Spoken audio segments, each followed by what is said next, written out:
Hi, I'm Timothy McDonough, and this is my persuasive speech. What's that on your dinner plate? Who made or grew it? How did it get there, and from how far? Now, these may seem like dauntingly impossible questions, but the answers are far more important than you may know.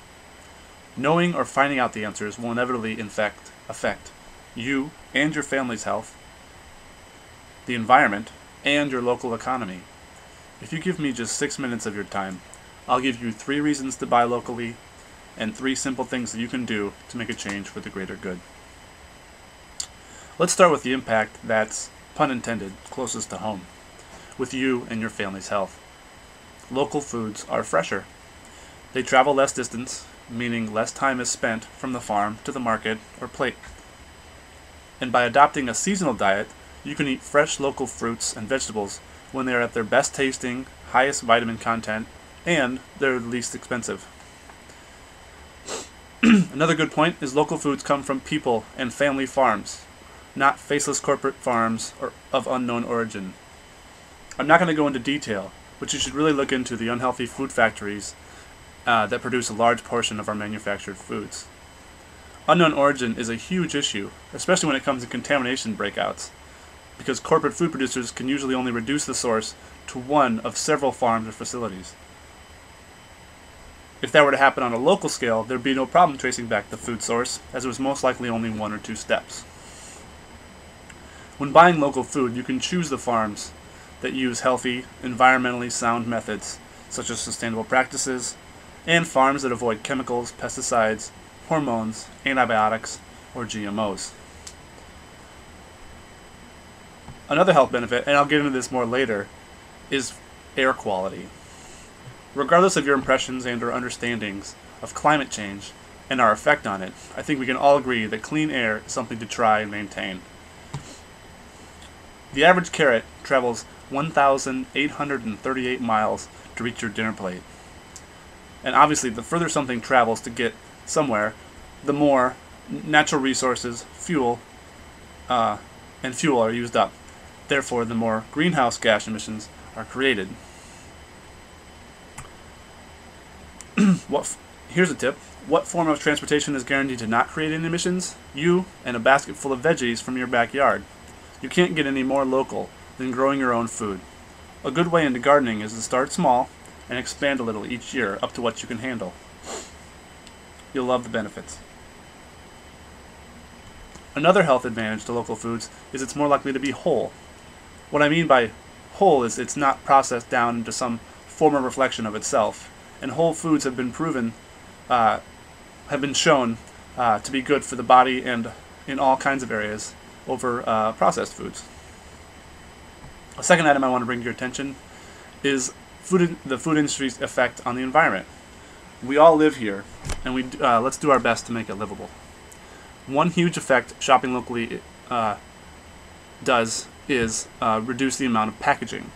When you buy fresh local foods, you don't need all the excessive landfilling future garbage known as packaging. This food you're buying is fresh. It doesn't need to be preserved for longer trucking or shelf life. Manufactured food involves all kinds of wasteful packaging even before it leaves the facilities, and this packaging is very hard to reuse or recycle. And another point is all this food coming from so far away means all kinds of energy and resources are needed to make that happen. Food transportation is one of the largest and fastest growing sources of greenhouse gas emissions. Take this for example, a basic diet of grains, fruits, vegetables, and some meat using imported ingredients can require up to 4 times the energy and emissions of an equivalent diet with ingredients from domestic sources. Here's another great example. 1 head of lettuce grown in California and then shipped to Washington, D.C. uses about 36 times as much energy in fossil fuel energy in transport as it would provide in food energy after it's eaten. A great way to avoid all of this importing is to shop at your local farmers market. If you want to reduce your emissions even more, use a bike with a trailer or public transportation. Just remember to bring your curiosity for seasonal foods, and don't forget to bring bags. The third major impact you can make by buying local food is keeping the money you spend right there in the community. In 1910, 40% of food dollars spent remained in the local economy. Today, in most communities, the percentage of food dollars spent remaining in the local economy is only 7%. That's 40% down to 7% in just, 100 years. When buying farm direct, 90% of the food dollars are sent back to that very farm, where a modern large-scale wheat farmer can expect to only earn 7 cents from each loaf of commercially sold bread. One great thing you can do, I recommend, is to join a CSA. That's short for Community Shared Agriculture. And the way it works is, you invest in a farm before the growing season, and then throughout that growing season and harvest, you receive a share or portion of what the farm produces. Another great bonus to that is it will broaden your vegetable repertoire with things you wouldn't normally grow or buy.